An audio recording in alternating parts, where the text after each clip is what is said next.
I work really hard, and my tagline on LinkedIn used to be work hard, have fun. Fun is the fuel of hard work.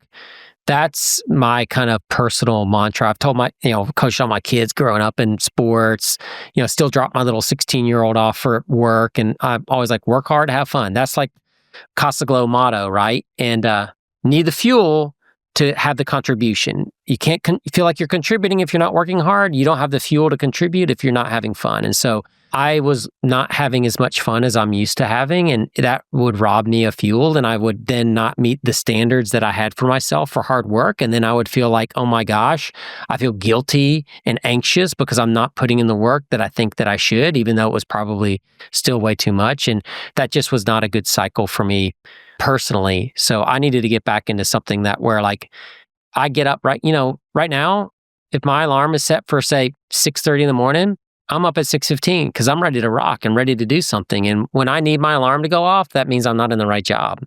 I love that. Okay, so I want to stay on this lane for a second.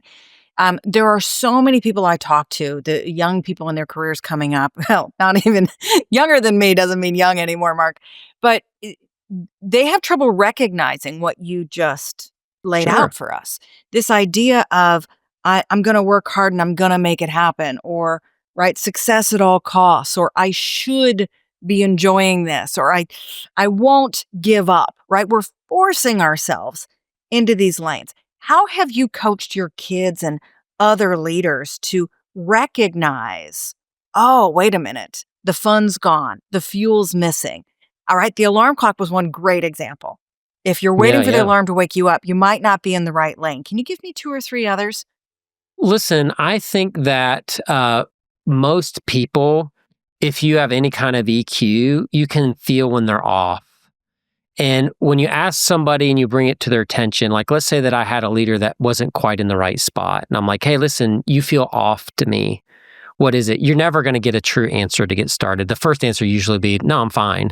And then you have to say, no, it's okay to say you're not fine. Like what's going on? And I think that's really what it comes down to is you need to have that conversation with yourself. Am I off? If I am off, why am I off? Like, let me go do a little time with myself and figure that out and then go correct it. Like for me personally, when I get in the shower in the morning, if I feel something like right in here, like a block or something that feels like a knot or something, I know that I'm about to feel anxiety, or maybe I'm already feeling anxiety.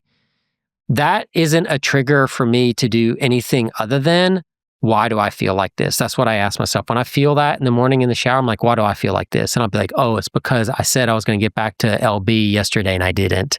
Oh, it's because I'm really worried about our pipeline production for Q2 next year, right? And I will identify that thing and then I immediately attack it with action. I will immediately get on, like literally might not even dry off, text in my reply back to LB to get it done.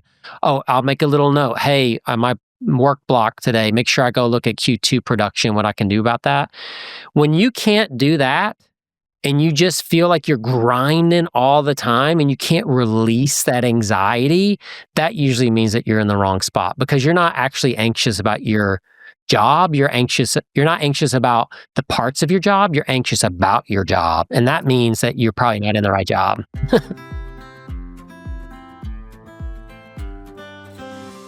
Talk to me about the difference between being at that executive level, the VP, and moving to the C level. What's a piece of advice you have for folks navigating that transition? I'll tell you exactly how I did this. It is a very real thing that I have a distinct memory about. It's a distinct moment, like about a 6-week period.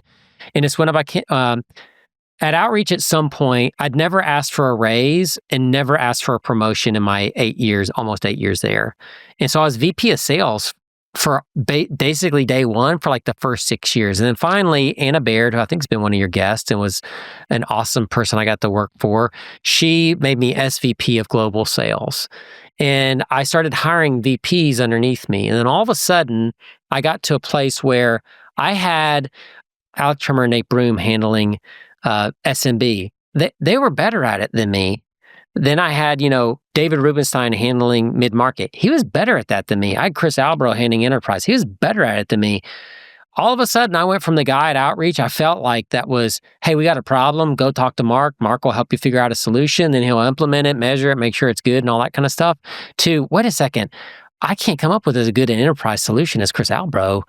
I just need to let him cook. Well, if I let him cook, what am I doing? And I had this I was right after COVID. It was like 2020, call it like in the fall. And luckily, Outreach had paid for me to have an executive coach. Her name is Pamela Matson. And Pamela could feel, I think, do you know Pamela? I do. Yeah, she's dope. Yeah. Rock star. So she's like, Mark, you feel off. We go through that whole thing. And she's like, I think, Mark, you're frustrated because you don't understand how you create value for the company anymore. And that's so important to you that you feel misaligned now because you know you want to create value, but you're not. You view yourself as someone that can create value, but you're not. So she's like, we need to redefine how you create value. And so I went from problem solver and execution, like I can do execution and all that kind of stuff, to we define my way of creating value at Outreach as an executive in 3 ways. 1, clearly define the expectations that I have for someone. 2, clearly communicate the timeline by which those expectations need to be met. And 3, evaluate the mental model that people use to create solutions for the problems that I give them their expectations for. Yeah, those 2 things up-leveled me. They changed my thinking, and literally within weeks of defining that, I was reinvigorated and felt more effective than I'd ever felt at Outreach. But the reason you got sideways, right? If you don't mind a little armchair psychology here, is that you did your job so well. You found great leaders. You hired people better and smarter than you. And then, wait, what? So these 3 steps are beautiful. Right? So you define the expectations, you define the timelines, but I've never heard this advice before. Tell us more about step 3. Help define and evaluate the mental model from where people are making these decisions. Yeah. So I do that in my job right now. Let's say that I have my SDR group has some pipeline production issues that have influenced a quarter out in the future. What I used to would do would be like, hey, let's get in a meeting. And I have some ideas I want to run by you, and let's figure this out. And then I would kind of lead the meeting. I'm again a collaborator, co-creator, so it wouldn't be all my ideas, but I would kind of lead a discussion and ultimately do stuff. Now what I say is, hey, listen, I need you to come up with a plan for me that gets us from this 1.8x coverage to 3x coverage. You have 6 weeks to figure out how to implement this plan, and another 6 weeks after that to get the results. And then I would like to see that plan. All right. Now, when they bring the plan to me, then I evaluate the plan and I'm going to start to look at the plan. I'm like, well, listen, did you do the math? Because what I'm seeing here when I do the math, I'm not seeing how you get to the numbers that you get to. Hey, did you go talk to marketing? Because right now, every solution just has to do with what you're going to do more of. And so what I start to do is I start to say, and I have this stupid saying like arrows in your quiver.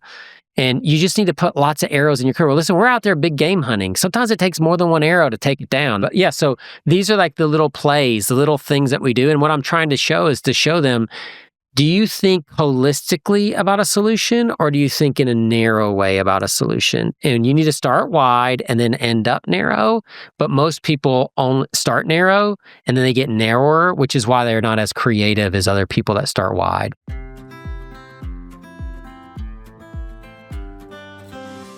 Listen, I'm corny and goofy, and I enjoy people, and I don't care what anybody says. I want to be friends with the people that I work with and be in their life and understand their kids. And if I'm visiting a rep on an on-site and it's near his house and his kids has a soccer game that night, I'm coming. And I'm going to act like a fool out there because I loved it. And that's just who I am, right? And so for me, everybody asks me, what do I need to do to be a leader? And my 2 top things of advice are efficacy. 1 is the ability to affect change. Can you get somebody to change their mindset, their attitude, their emotions, their results, their techniques, their behaviors? If you can't do that, you don't get to be a leader, right? And then the second is you got to build your squad. Who are the people that'll go with you from place to place? If you can't create a squad, then you're not a leader. You know how many people called me when I got this job at Docebo to come work here? Probably 3 dozen. That's not an exaggeration. That's probably being conservative. And that's because I have a squad. right? And these are the things, like to be a leader, you have to change people's behavior. When you change people's behaviors and their results, they grow close to you. When you're open to relationships and you enjoy people are going to feel welcome. Then that's how you build that squad. And guess what? When I walk into a job now, like Catalyst, when I walked in, I think we got 10 to 12 people out of 85 that were ex-outreachers that came with me to do that kind of stuff. And we blew it up together because we all trusted each other and we've been around each other and we enjoyed working together so much.